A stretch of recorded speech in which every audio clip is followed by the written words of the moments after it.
নমস্কার বন্ধুরা, ননদ বৌদি হেসেলে আপনাদের সকলকে স্বাগত। আজকের রেসিপিটি হলো চিকেন পাটিয়ালা।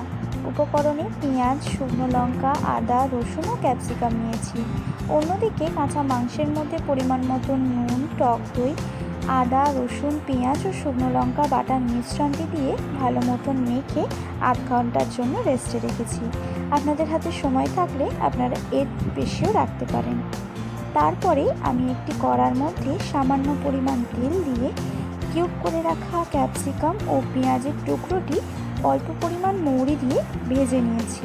খুব লাল করে ভাজতে হবে না, শুধু হালকা ভাজলেই চলবে। তারপরে ওই কড়ার মধ্যে তেল দিয়ে কেটে রাখা পেঁয়াজগুলি আমি ভেজে নিয়েছি। আমি পেঁয়াজগুলি খুব লালচে করে ভাজিনি, হালকা রং চেঞ্জ হয়ে এলে আমি এর উপরে টমেটো কুচি দিয়ে নিয়েছি। অল্প পরিমাণ নুন দিয়েছি যাতে টমেটো ও পেঁয়াজগুলি একটু সিদ্ধ হয়ে যায়।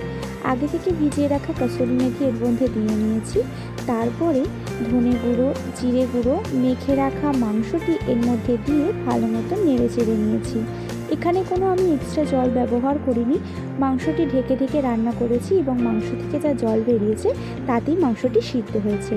80% সিদ্ধ হয়ে যাওয়ার পর কাজু বাদাম বাটা দিয়ে একটু নেড়ে চেড়ে নিয়ে আগে থেকে ভেজে রাখা ক্যাপসিকাম ও পেঁয়াজের টুকরোটি দিয়ে নামিয়ে নিলেই তৈরি এই চিকেন পাটিয়ালা। আমার রেসিপিটি পছন্দ হলে আপনারা লাইক, কমেন্ট, শেয়ার, সাবস্ক্রাইব অবশ্যই করবেন। ধন্যবাদ।